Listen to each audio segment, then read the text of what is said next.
él y la fogosidad que él tiene para hacerlo por todos lados, pero lo he hecho por varios lados. Ya van un número de lugares que hemos podido recorrer. Tampoco me deja mentir.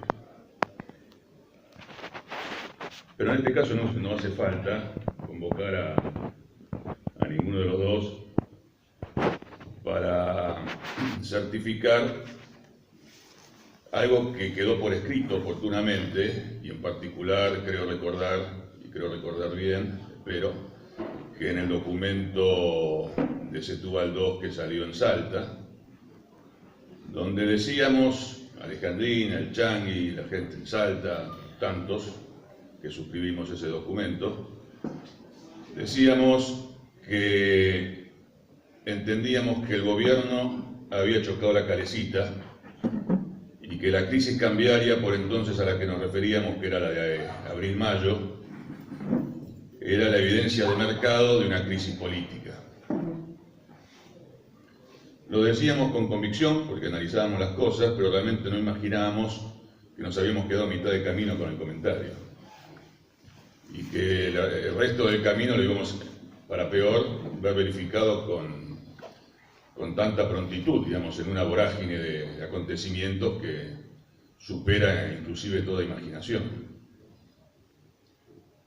Y decíamos que era una crisis política porque argumentábamos en aquel momento, complementariamente al documento, no figura todo este desarrollo en el documento, decíamos que esta gente había transmitido como metamensaje, como mensaje esencial, de fondo, en su argumento electoral del 2015, que imputaban la vieja política no había tenido históricamente la capacidad de resolver la problemática económica y social de estos tiempos, de estos tantos años, de más de medio siglo a esta parte, y que por lo tanto ellos, que eran los hombres de negocios y los gerentes de empresa, tenían que hacerse cargo. Y la gente, el electorado, el pueblo de la nación, le confió esa responsabilidad.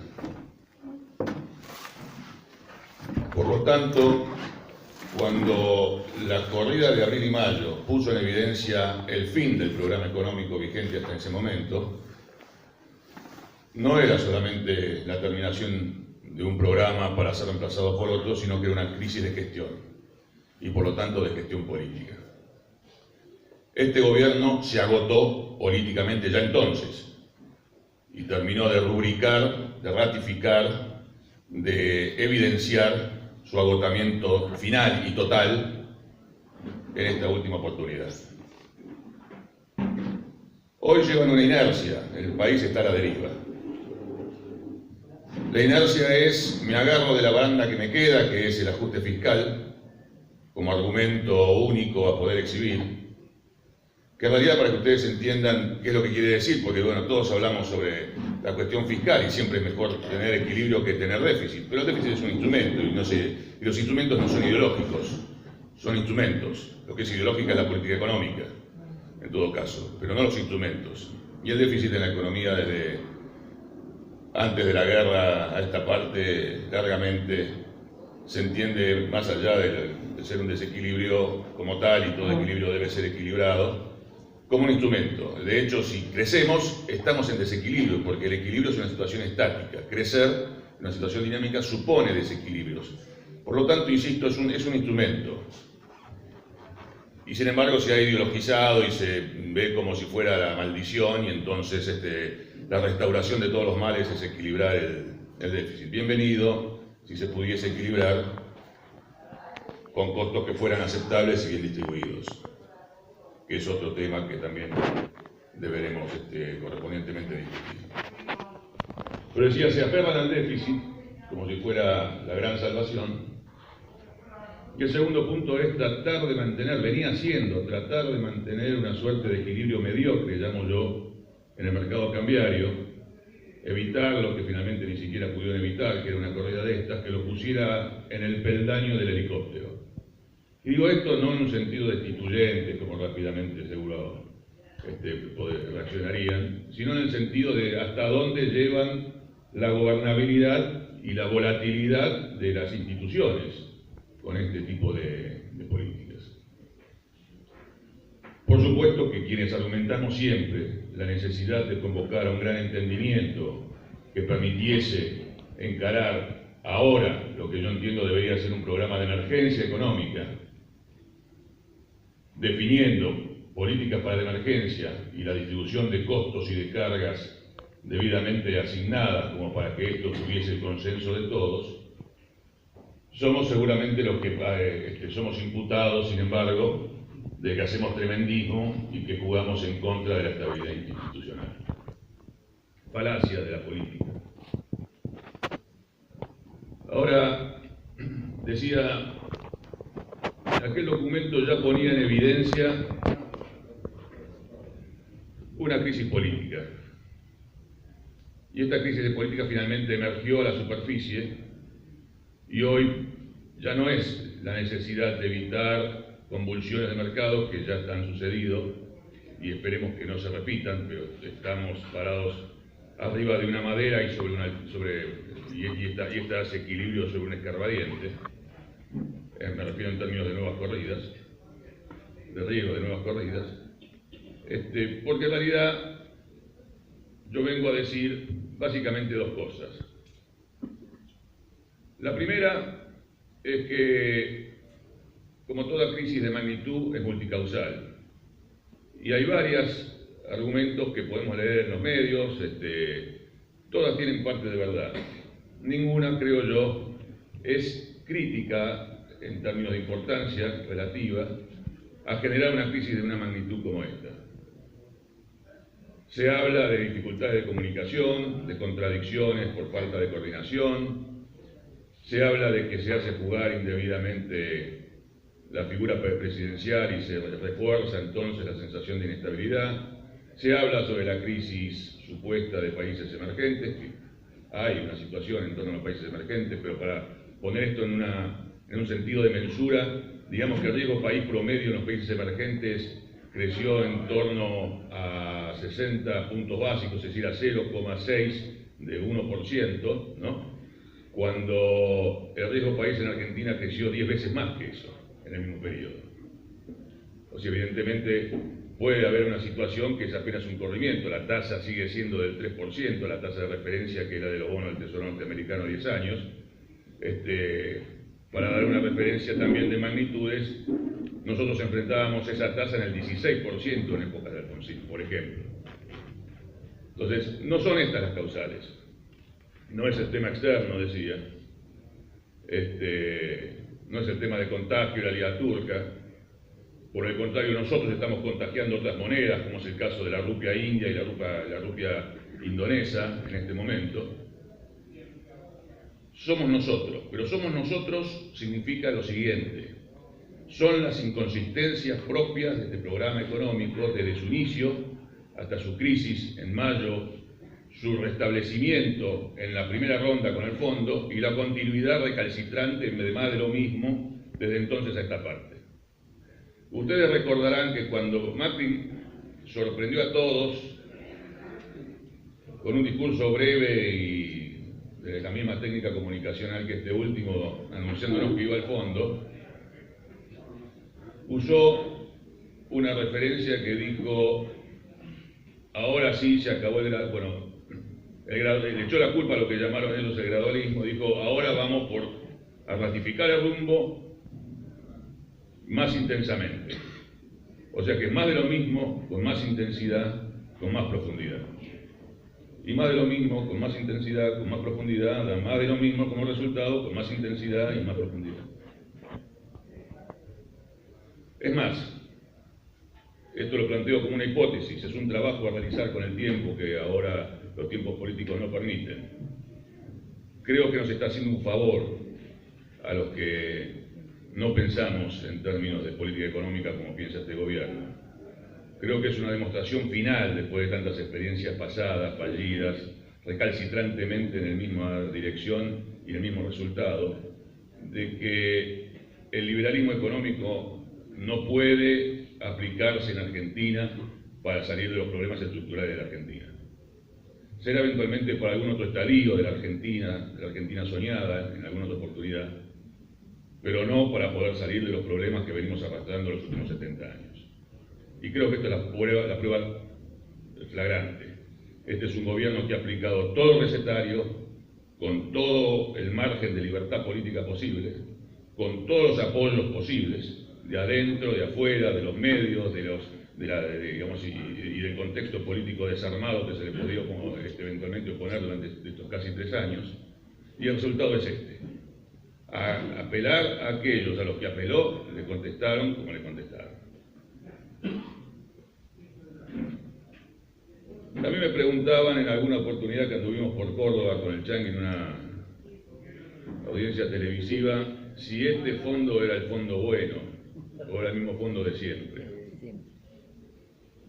Y yo dije, bueno, es el lobo disfrazado de Caperucita, lo único que con ropas nuevas. Y es el lobo disfrazado de Caperucita esperando que llegue Caperucita, que somos todos nosotros, para pegarse el tarascón. Y sin embargo creo que subestimé la situación, esto era antes de empezar el programa, de que se conociera la carta de intención, y hoy vengo a hacer una rectificación. Creo que sí que es el mismo fondo, que se sigue siendo el lobo, pero creo que es un lobo vergonzante. Tiene vergüenza en Argentina. Y tal es la vergüenza que tiene, que institucionalizó esa vergüenza en sus nuevos programas. Hay nuevas ventanillas, tienen otra flexibilidad y demás. Ahora los préstamos tienen carácter preventivo, aunque todos sabíamos que de preventivo acá íbamos a usar hasta el último centavo, etcétera, etcétera. Pero hay una figura que es una figura, yo diría, que de orden simbólico, de orden político, ¿no? en la nueva cara del fondo, que llaman ellos el empowerment. El empowerment es el apoderamiento, y esto es hasta dónde el programa es del fondo y hasta dónde en realidad el fondo pregona que los programas sean del país que solicita el acuerdo. No es casual que diga Macri, llenándose el pecho de aire, es nuestro programa y el fondo está de acuerdo. El fondo obviamente lo que quiere que sea así, que sea nuestro programa y que él eventualmente sea alguien que viene a ayudar al programa que nosotros diseñamos. Bueno, en la práctica no es tan así.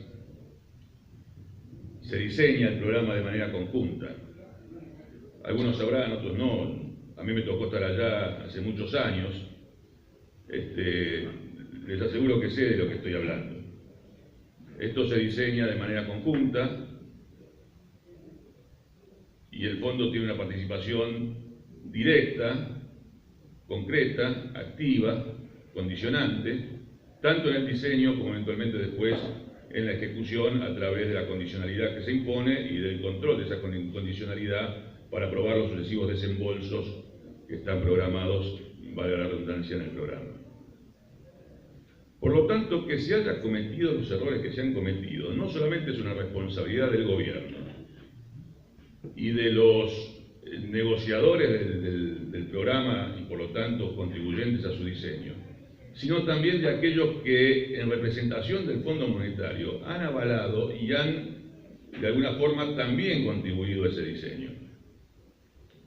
Creo que todos que leíamos la carta de intención de buena fe sabíamos que era una carta de intención dibujada, que estaba para durar poquito, pero no pensamos nunca que iba a tener dos variaciones, o sea, vamos por el tercer programa con el fondo, ahora en la negociación supuestamente de pasado mañana, lunes, de un programa que todavía no llegó a cumplir el primer desembolso del primer programa de los 3.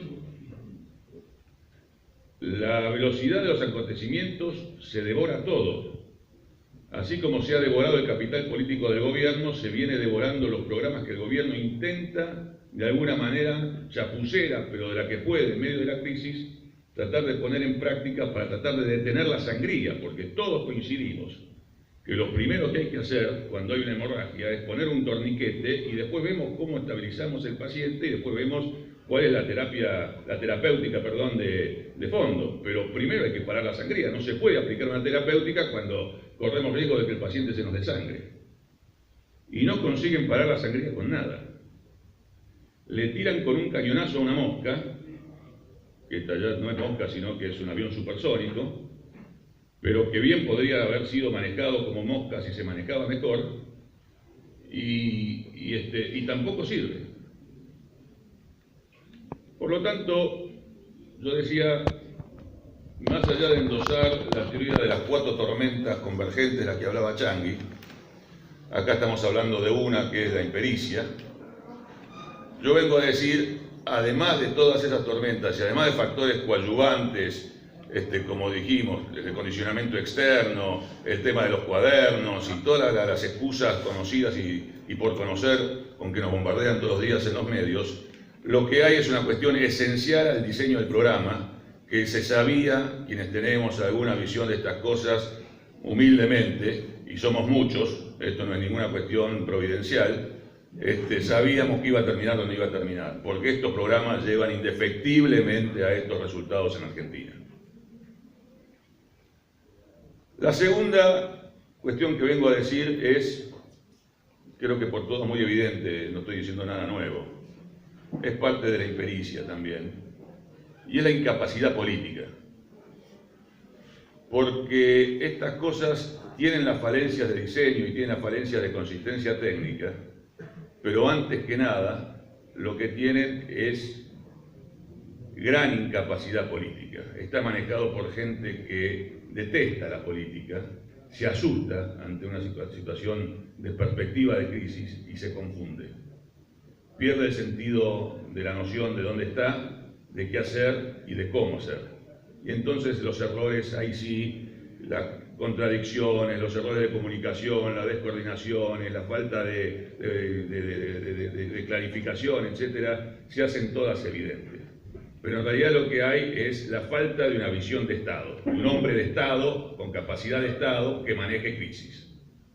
Tenemos un pelele manejando esta situación. Yo creo que estas son las 2 verdaderas causas de estos momentos que vivimos. No damos para susto a los argentinos.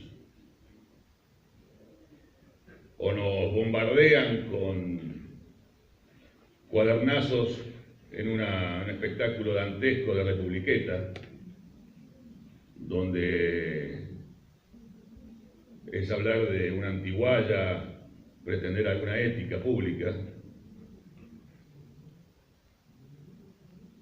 Vemos como a la corrupción más sistemática y a la mega corrupción, a límites que no podemos ni siquiera imaginar, la juzga la misma justicia que se conformó de la mano de ese proceso.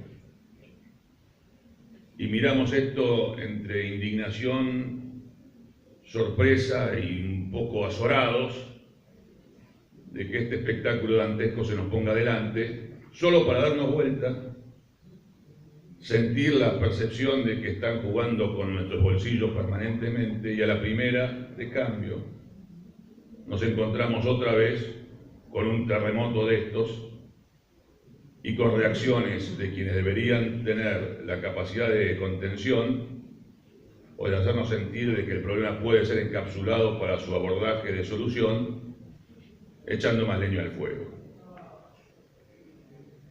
Es una situación compleja que ya no tiene que ver con el programa económico. Decía yo al principio, empieza peligrosamente a tener cada vez más que ver con la gobernabilidad. Y así es entonces, decía, para referirnos un poquito más a la cuestión específica, no lo quiero aburrir con detalles sobre el programa mismo, porque me parece que lo importante es la dimensión política de esto, pero sí poner un poquito alguna clarividencia para que todos sepamos más o menos cuando vemos las próximas noticias cómo posicionarnos frente a la noticia. Empezamos con un programa ya en el anuncio de mayo, que finalmente se terminó de instrumentar en junio, donde efectivamente había una problemática fiscal y una problemática externa, lo que llaman los déficits gemelos, pero ante la percepción de que lo que realmente era importante era el déficit externo, lo que llama el déficit de cuenta corriente. La cuenta corriente es la cuenta comercial, la balanza comercial, expo menos impo de bienes, más servicios, todos los servicios que ustedes pueden imaginar. Esos son la remisión de dividendos, royalties y demás, el turismo, todos los servicios que ustedes se pueden, los servicios financieros, se pueden imaginar. Y hay otro componente que es sustantivo y que es lo que se llama el FAE, que es la formación de activos externos. Esto es la formación de activos en dólares para ahorro que hacen los privados. Lo que vulgarmente se llama la fuga de capitales. Esto es la adquisición de activos dolarizados o dólares, billetes o bonos en dólares, pero no en el caso de los bonos, en el caso de los billetes que salen fuera del sistema, o sea que no van a como depósito de vuelta en dólares al sistema bancario. Y esta situación que venía siendo preocupante durante el 2017 cerró en los mismos niveles previos a la aplicación del cepo de Cristina, se repotenció con todas estas corridas. Y no solamente eso, sino que en la primera mitad del año, los primeros 6 meses, ya teníamos los mismos niveles preocupantes del año 17 y del cepo de Cristina, solamente en medio año. O sea, la proyección anualizada de todo eso nos da una fuga fenomenal. Para poner esto brevemente en cifras, la acumulación de formación de activos externos desde el 2015 a esta parte suma la friolera de casi 60.000 millones de dólares. Tenemos, decía Changi, hoy tenemos reservas por 57.000, 56.000, pero en realidad que de libre disponibilidad, esto es aquellas que realmente podemos disponer,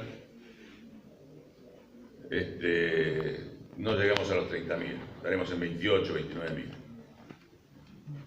Bueno, contra eso llevamos financiado 2 veces los niveles de libre disponibilidad en fuga de capitales en este proceso. Pero ¿cuál es el contexto de contención entonces que tiene esto? La Argentina no fabrica dólares, fabrica pesos, pero no fabrica dólares, y sin embargo necesita los dólares porque tiene que atender los endeudamientos que están contraídos con anterioridad y particularmente los nuevos, y los nuevos en particular los de corto plazo, que tienen vencimiento de aquí al horizonte de vigencia del programa con el fondo, en particular el primer horizonte, que es la finalización del mandato del actual gobierno a diciembre del año que viene. Bueno, la intranquilidad respecto del cumplimiento de esos vencimientos es lo que genera la corrida. La gente que corre al dólar, hay de todos los pelajes posibles, pero normalmente estas cosas tienen una mecánica. Se inicia por grandes jugadores y se termina por jugadores pequeños, que en definitiva son tantos que terminan siendo mayoría en la composición de aquellos que compraron dólares en la corrida. Particularmente en esta, más de la mitad son operaciones en un promedio de 2.000 y pico de dólares, y casi el 70% son operaciones de menos de 10.000 dólares. En el número de jugadores, no en el monto de la corrida, en el monto de la fuga. En el monto de la fuga siempre la porción importante está en los grandes, porque son los que operan grandes. Y son los que hacen las grandes diferencias. Y respecto de particularmente la corrida, o las corridas, decíamos de impericia, otro elemento coadyuvante es que lo que eufemísticamente se llama el mercado, llámese los ahorristas en dólares, sean grandes especuladores, especulativos, movimientos de arbitraje o simplemente aquellos asustadizos o que normalmente ahorran en dólares para tener algún mantenimiento del valor de sus ahorros. ¿Qué es lo que ven como política de contención de estas corridas? Bueno, ven un cachivache, ven cambios de estrategia en el mismo día a veces. Entonces nos encontramos con espectáculos donde, por ejemplo, el Banco Central sale a vender dólares para poder regular el precio y tratar de mantenerlo, y cuando ve que no puede mantenerlo, se retira y lo deja flotar. Y ahí sí lo deja flotar libremente. El resultado final, para hacerla corta, es que llevamos la situación a tasas de interés del 60% como tasa de regulación monetaria, pero del 80% en LEVAX, en el mercado secundario de LEVAX. Llevamos perdido 20.000 millones de dólares desde enero a esta parte, 18.500, digamos, para no redondear tan para arriba.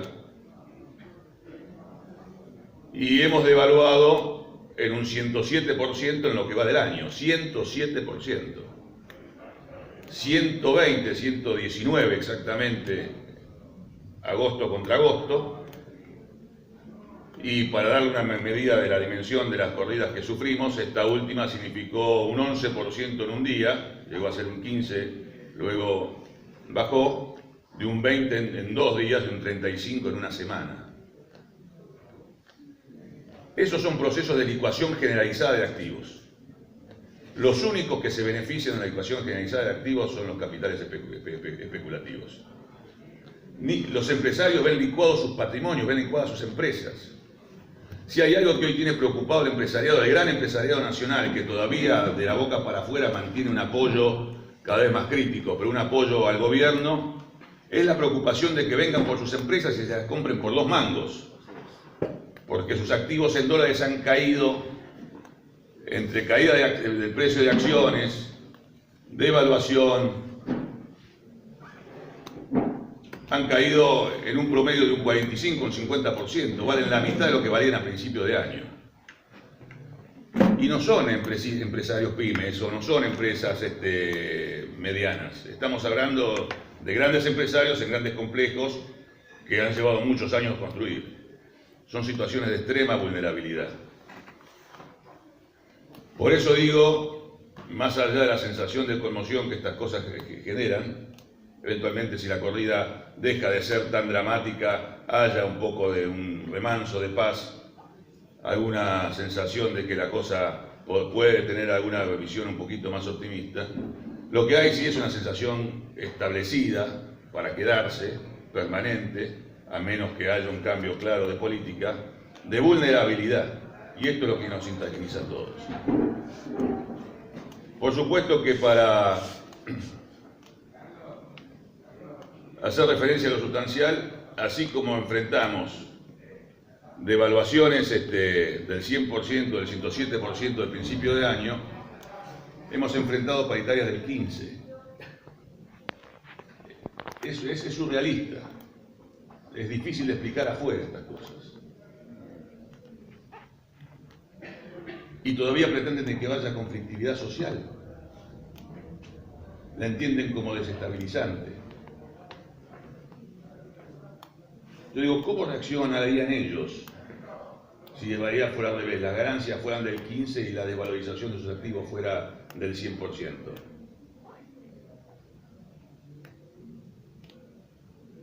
Son situaciones que generan tal magnitud de nuevos desequilibrios que en vez de ir convergiendo hacia la posibilidad de un horizonte de solución, vamos agravando cada vez más el proceso de conflicto permanente, vamos internalizando cada vez más la conflictividad permanente. Esto es, vamos incorporando cada vez más elementos de disputa permanente de tipo distributiva, porque el salario se me atrasa, reclamo por el salario, porque se me atrasa la tarifa, entonces subo la tarifa, pero si subo la tarifa no subo tanto el salario, y estamos en una puja distributiva permanente. Y la puja distributiva permanente no solamente ya hoy es una situación de gobernabilidad y de conflictividad severa, sino que aún si estuviera más moderada, es un contexto donde muy difícilmente se pudiera aspirar a un proceso de estabilización de precios, que es la prioridad número 1 que ellos ponen arriba de la mesa para hacer lo que hacen. Todo este esquema, priorizar el déficit, a pesar de que el problema está en los dólares, en la falta de dólares, ir por el ajuste entonces, porque entonces vamos a tener necesidad, el argumento es vamos a tener necesidad de menos dólares el siguiente periodo. Si reducimos el déficit para el año que viene, entonces el año que viene vamos a tener necesidad de menos dólares, pero no está claro cuál es la solución este año.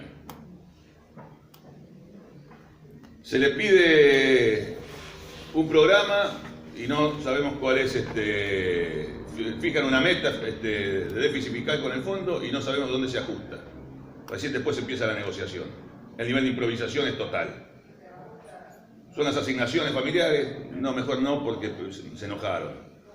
Vamos con las provincias en el 50 y 50, no, mejor no, porque se enojaron, vamos 2 tercios y 1 tercio. Y así estamos permanentemente. Entonces aquel programa, decía yo, número 1 con el fondo, pasó a tener un programa número 2 al momento que vino la emisión del fondo. Y con la excusa de la presencia de la emisión del fondo, entonces se sacaron algunas modificaciones que no eran menores. Se dijo, bueno, desaparece el fondo sojero.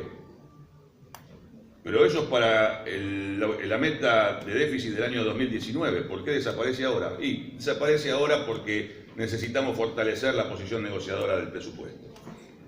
Sin presupuesto que negociemos ahora, no podemos aspirar a que se consagre nada, digamos, en el periodo relevante que es el 2019. Pero la provincia dice, pero el fondo sojero es parte del consenso fiscal que ustedes mismos quieren, no solamente firmaron, sino que quieren mantener como parte del acuerdo. Sí, se mantiene el consenso fiscal, pero sin fondo sojero.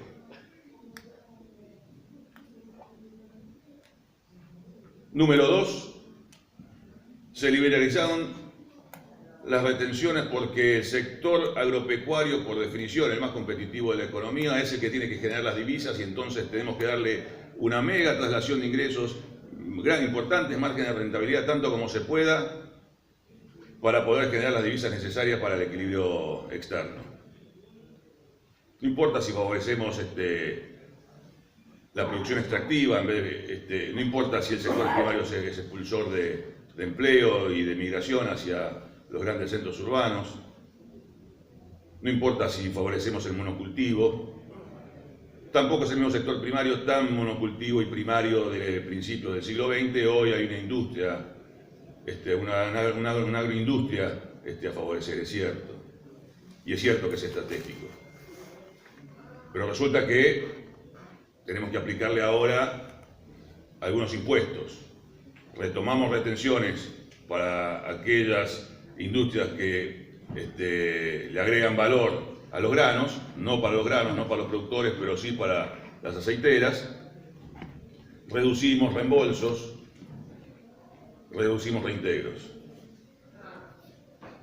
¿Y qué más? Bueno, y hay otra cuestión, un detallecito, pequeño detalle. Hay un mecanismo que contempla el convenio original que es desarmar la cartera de Levax. La misma que ellos armaron, multiplicaron por 4 en el curso de su gestión. ¿Por qué? Y porque es un factor de expansión monetaria y de presión sobre el tipo de cambio. ¿Pero no lo sabían antes? Sí, pero, en fin, fue otra gestión, otro presidente del Banco Central, que decía en aquel momento, no importa que las Levax crezcan de manera explosiva, están calzadas contra las reservas. Los dólares que entran se compran con pesos al Tesoro para poder darle los pesos que el Tesoro usa para pagar el gasto fiscal. Los dólares van a la reserva y esa reserva están, mientras los pesos que se expandieron después son absorbidos por las Levax. Y multiplicaron las Levax por 4, las llevaron a 1.2 billones de pesos. Al tipo de cambio previo, digámoslo, del principio de mes, que ya parece prehistoria, estábamos hablando en ese momento de 45.000 millones de dólares equivalente, en pesos. Eso sí son en pesos. Esa es una pelota de plata que hoy está en títulos, que cuando haya que redimirlos, Dios dirá qué pasará. Si estaba cansado contra las reservas, cuando las reservas se fueron en la corrida, la pelota quedó. Si esta es la política monetaria ortodoxa que nos traen de afuera, muchachos, aplíquenla al otro lado. Entonces eso ahora había que desarmarlo.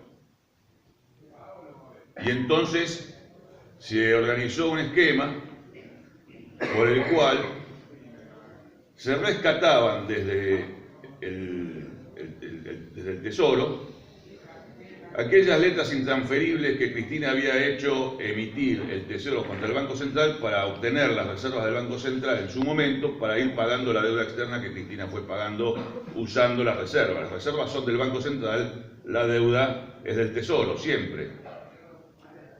Y la forma de pagarlo, como era en dólares, será, le doy un pagaré, digamos, se llama letras intransferibles porque solamente son para eso y no son comercializables, aparte no las querría nadie. Le doy un papelito que va al activo, el activo obviamente pierde calidad en el Banco Central, en su balance, y contra eso el Banco Central le da los dólares al Tesoro para que pague la deuda externa en aquel momento de Cristina. Eso fue el motivo de la disputa en su momento con el entonces presidente del Banco Central, Pedrado, y el motivo de su renuncia, aparentemente, por lo menos lo que apareció a los ojos públicos. Bueno, eso ahora iba a ser rescatado por el Tesoro. El Tesoro iba a colocar unas nuevas letras, pero en este caso del Tesoro, en el mercado, en dólares, tomaba los dólares, con esos dólares le devolvía los dólares al Banco Central, que por supuesto le devolvía el papelito al Tesoro, y a su vez el Banco Central esos dólares los especificaba y emitía los pesos para rescatar las LEVAX e ir desarmando la pelota gigante de LEVAX que había quedado de la gestión anterior del Banco Central. Bueno, descubrieron, y acá digo que es un fondo vergonzante, timorato, que no sabe evaluar la magnitud que tienen estos errores. Esto fue suscripto por el fondo en la versión 1 de este acuerdo.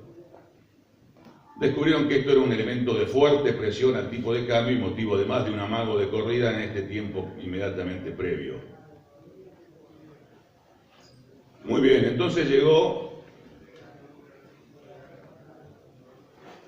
en la segunda versión del acuerdo, junto con la remoción del fondo sojero, la imposición de retenciones y otros impuestos a las exportaciones, el poner de lado, dejar de que sea una meta cuantitativa, obligatoria, por lo tanto de cumplimiento, sino ponerlo en términos de mejores esfuerzos, es el eufemismo que se utiliza para decir, está bien, deja eso de lado, no te calentes, respecto de este mecanismo. Con lo cual, no sabemos si es mejor el remedio o la enfermedad, porque nos quedamos con la pelota de letes y seguimos con la guillotina cada 30 días que haya vencimiento de letes de aquí a quién sabe cuándo. Y hasta ahí la segunda versión, estando en la misión, obviamente fue producto de la presencia de la misión y las negociaciones para la aprobación del desembolso. Y cuando se estaba hablando ya de que el desembolso iba a ser aprobado y estábamos esperando la confirmación para que haya 3.000 millones de dólares más desembolsados por el fondo por el primer desembolso del programa, ahora modificado en su versión 2, de repente, cataplum, nos encontramos con que las viejas cosas que habían quedado sueltas nuevamente reaccionaron y sale el anuncio de Macri diciendo otra modificación del programa. Todavía el fondo no se había enterado para entonces, pero pequeño detalle. Otra modificación del programa y vamos a adelantar los desembolsos que el programa contempla para los años sucesivos, 2019, 2020 y mitad del 2021. Algunos de esos vamos a adelantar, no se dijo cuáles, de manera tal de asegurar el programa 2019. Porque la corrida, se decía, y es cierto, buena parte estaba fundamentada en el hecho de que no se sabía, y hasta el día de hoy no se sabe, cómo se iban a terminar de atender todos los vencimientos, decía yo al principio, de aquí a diciembre de 2019, al momento de la terminación del primer y espero único mandato del presidente Macri. Muy bien, nos encontramos entonces ante una tercera versión del acuerdo del fondo, que no sabemos todavía cuál es. Posiblemente la conozcamos con algunos anuncios que están ya preanunciados para este lunes o para el martes. El martes en realidad la señora Lagarde recibe al ministro y tengo la impresión que recién vamos a terminar de saber esto cuando terminen las conversaciones que después de esa primera reunión tendrán los equipos correspondientes. Yo diría con optimismo en el orden de los próximos 15 días. Pero se está hablando de una tercera versión que dice que se van a restablecer retenciones a la pelota con el compromiso al respecto, y está muy bien, nunca debió haber existido ese compromiso, quizás tal como existió. Yo siempre dije, es un viejo problema de discusión política las retenciones, En este país las retenciones es una cuestión de disputa entre el Estado y el productor, cuando en realidad es un derecho a la exportación, es decir, viene a gravar a las 12 multinacionales exportadoras, comercializadoras de granos, que se quedan con el eslabón más grueso, y es muy, muy grueso, les puedo asegurar, de la renta agropecuaria. Y en vez de caer el gravamen sobre ese eslabón, que es donde correspondería, frente a la falta de un esquema montado al respecto, las comercializadoras se dan vuelta y cuando les llega el gravamen se lo traslada en precios al productor. Por lo tanto, se convierte en una discusión permanente entre productor y Estado. Y ya no es solamente la sociedad rural, son todos los productores, los pequeños y los que nos pueden llegar a votar y tener simpatía a nosotros o a otros que tengamos algunas reivindicaciones a favor de los pequeños productores y demás, como que el tema de las retenciones no se toca porque nos meten la mano en el bolsillo. No, señor. La retención no es un instrumento por sí solo, la retención funciona en un contexto de junta de granos o de junta de carnes o de algún fondo compensador correspondiente donde a usted se le asegure un precio sostén.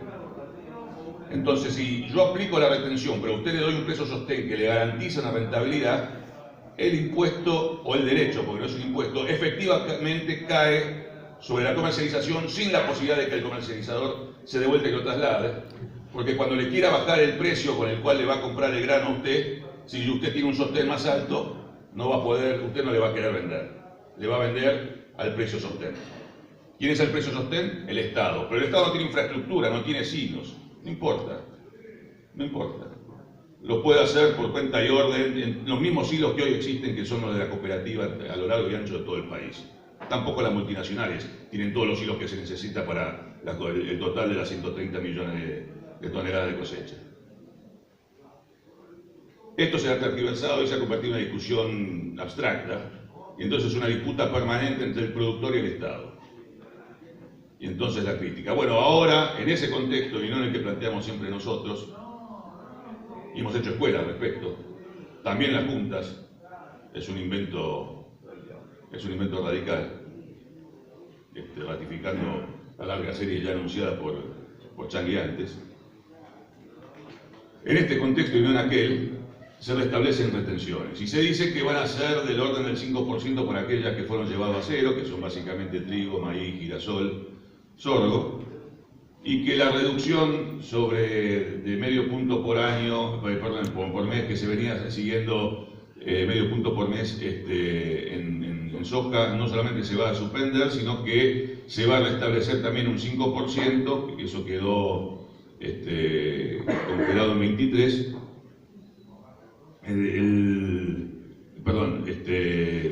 Eso se va a agregar también un 5% para llevarlo a retenciones del 23 sobre la soja. O sea, es un nuevo 5% para la soja y un nuevo 5% para los otros granos. Sobre eso se está hablando.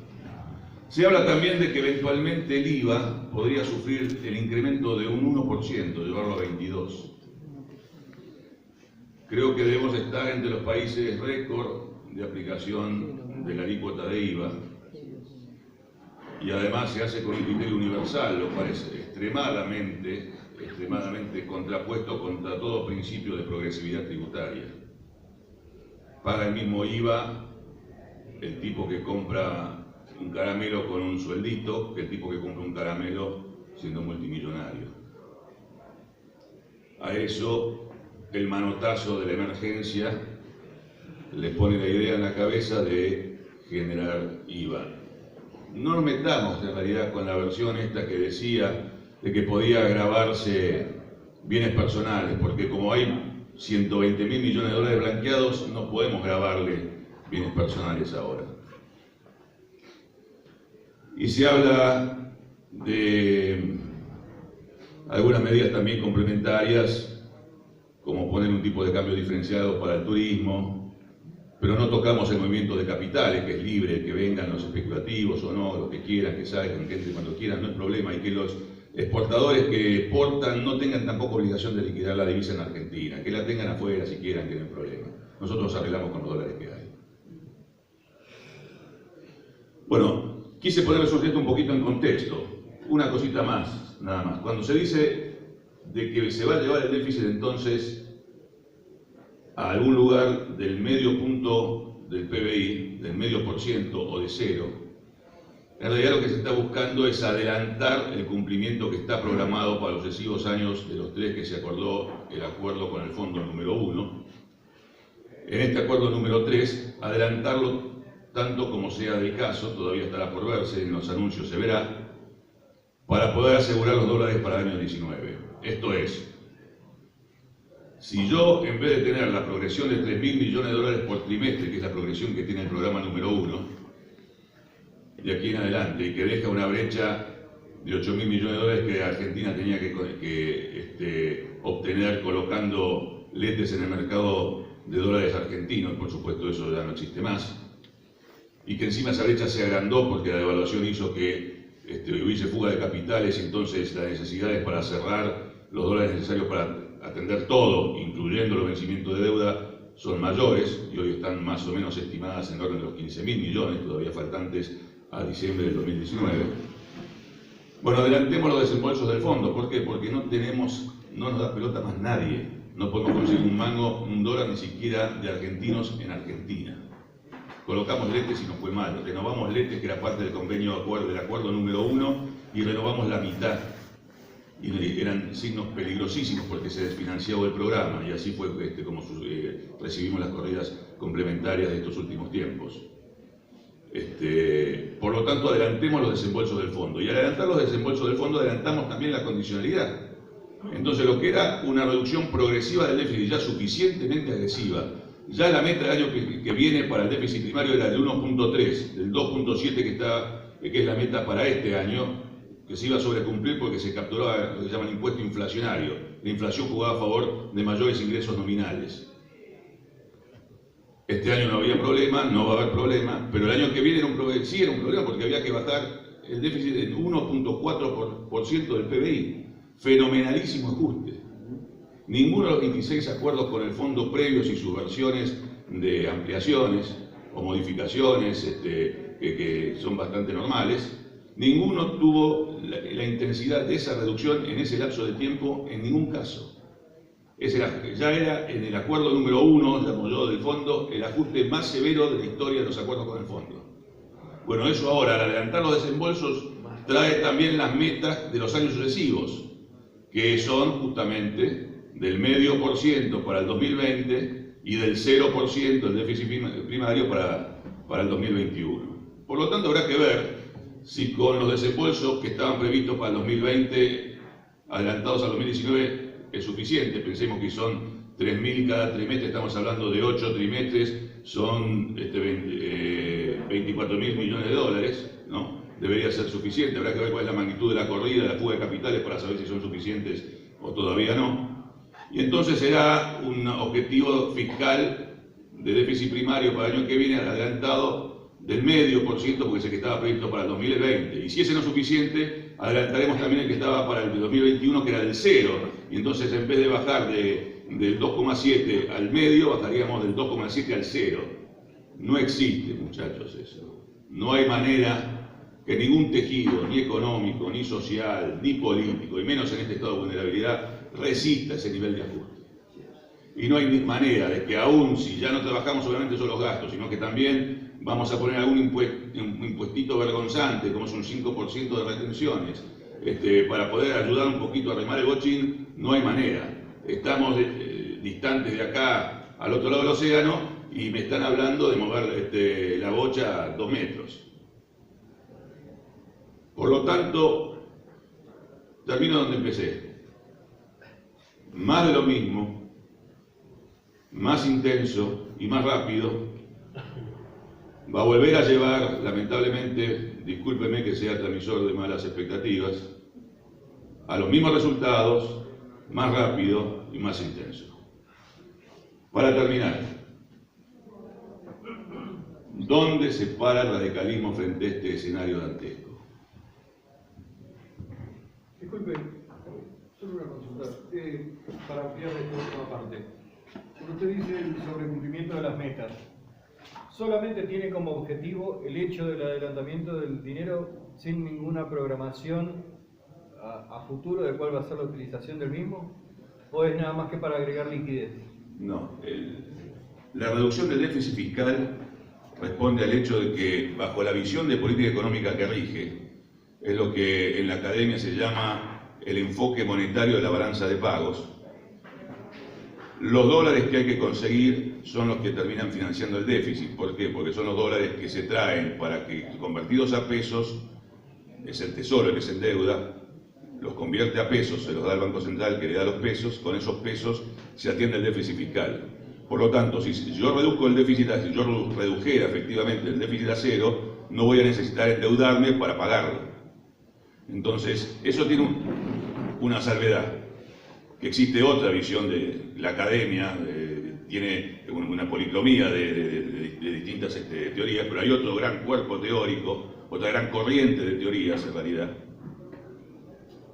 que reivindican el uso del tipo de cambio para eso, porque yo en vez de que el tipo de cambio me funcione como un piñón fijo, la devaluación me hace de colchón entre los dos déficits. ¿Está? Pero el objetivo... No, gracias. Y lo que sí te pido es algo para tomar, si hubiera. Aló. Ya terminó el cena, me estoy durmiendo. Una pregunta, la pregunta... Pero déjame terminar y después hacemos las preguntas. ¿Dónde se para el radicalismo? ¿Es a nosotros o la van a... No, la voy a responder yo, pero me interrumpieron. Perfecto. Gracias. Entonces decía yo, para retomar, te agradezco el pie, ¿dónde se para el partido frente a estas cosas? Bueno, yo digo, un partido que no tiene proyecto político, que no tiene una propuesta ante la ciudadanía, mucho más ante la emergencia, y definitivamente entonces evidencia que no tiene proyecto político, o eventualmente, si queremos ser un poquito más precisos, tiene tantos proyectos políticos como que al final, al cabo, no tiene ninguno. Bueno, no tiene razón de ser. Un partido político funciona en tanto y en cuanto tenga una propuesta que ofrecer. Se juzgará electoralmente si es una buena propuesta o una mala propuesta. Pero un partido que no tiene ninguno, que flota, digamos, en la anomia política, no tiene razón de ser. Es una superestructura de interés. Pero no, como partido, esencialmente no tiene razón de ser. Y nosotros nos encontramos frente a una situación de inercia. Esto ya fue descrito por el Changuí, que lo hace muchísimo mejor que yo y no tiene sentido repetirlo. Simplemente quiero decir lo siguiente, el partido tiene dos grandes tradiciones. Una es una tradición republicanista, de la cual creo que ha dado muestras y testimonios a lo largo de más de un siglo, que son absolutamente elocuentes por sí mismos. Y por lo tanto tiene una responsabilidad, es una responsabilidad que viene de su formación filosófica, krausista, que es una responsabilidad, es una ética de responsabilidad frente a la hora. Entonces, frente a la grieta política, es por un lado los supuestos, hoy ya desvirtuado el argumento, pero reivindicadores de la racionalidad en la consistencia macroeconómica, pero irreverentes ante la conflictividad social que eso pueda provocar, y frente a aquellos que incluso legítimamente reivindican mayor justicia social, pero son total irresponsables frente a la consistencia macroeconómica, creo que el partido ha dado muestras históricas, objetivas, de que es el único capaz en el escenario nacional, o ha sido el único capaz en el escenario nacional, de poder sintetizar ambos componentes. Y esto en la práctica se traduce en cumplir, y esto sí fue reconocido explícitamente a lo largo de la historia de los tantos últimos años, un rol de fiel de equilibrio en el escenario político nacional. De equilibrio frente a posiciones extremas, en este caso lo que podrían ser los polos de la grieta. Si el partido elige, como eligió hasta aquí, ser parte de uno de los polos de esa grieta, elige correrse del rol histórico que ha cumplido. Y no solamente no tiene proyectos políticos, sino que desvirtúa su condición de contribución su condición contribuyente a poder encontrar una salida. Pasa a ser parte de la antinomia, y la antinomia nos está llevando a esto. Nos está llevando a la falta de sinceramiento político. No hay manera de encontrar solución si el diagnóstico es mentiroso. Si unos dicen que esto es la reivindicación de todos los males que se reeditan de Martínez de Oz y que van adelante, con algo de razón, pero que esto es nuevamente lo mismo y ideologizan su posición cuando hay otros intereses de por medio, y del otro lado dicen eso, que también tienen razón, porque están apurados para tapar problemas de orden personal corridos por la justicia. El partido no tiene nada que hacer en ninguno de los dos argumentos y tiene una responsabilidad que trasciende su condición, porque es una responsabilidad ante la hora, es una responsabilidad ante la emergencia y es una responsabilidad histórica ante la grieta. Tiene una responsabilidad, yo diría, refundacional, si se quiere, si se mira con un poquito de elevación, y lo digo sin ruborizarme, para poder tratar de insuflar alguna visión de Estado frente a estas cosas, que hoy no existe. Porque claramente de acá debería poder trabajarse, salir condiciones refundacionales de una nueva república. La república se está consumiendo, se está agotando.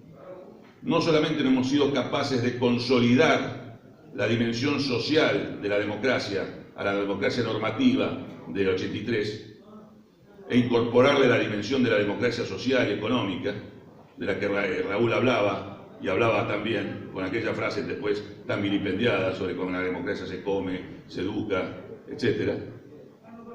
No solamente no hemos sido capaces de continuar el proyecto, y lo digo esto en términos generacionales, aún aquellos que hemos sostenido esta posición de toda la vida, como generación no hemos sido capaces de continuarlo, sino que hemos involucionado de vuelta a esta dicotomía agrietada de la política.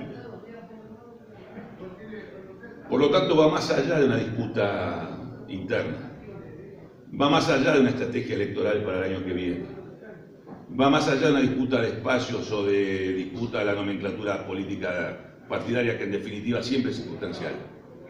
Es una responsabilidad histórica. Y el que no lo ve así, no lo entiende así, no sabe de qué está hablando, o está hablando con la chiquita y con el interés propio por delante. Y acá hay gente que se muere de hambre, hay gente que la pasa mal, hay una situación dramática, han llevado el país al borde del desastre. No podemos joder con estas cosas. Es nuestra responsabilidad poner esto arriba de la mesa. Hablar. Hay que plantear las cosas. Si no, seremos unos pusilánimes más, lo único que con un argumento teórico bienaventurado que pretenderá reivindicar el sexo de los ángeles. Hay que plantear esto, ponerlo arriba de la mesa, y hay que jugarse. Es una hora crítica. Nunca fui amigo de las dramatizaciones. Les aseguro, es una hora crítica. Con estas cosas no se puede joder. Esperemos que podamos recapacitar. Gracias.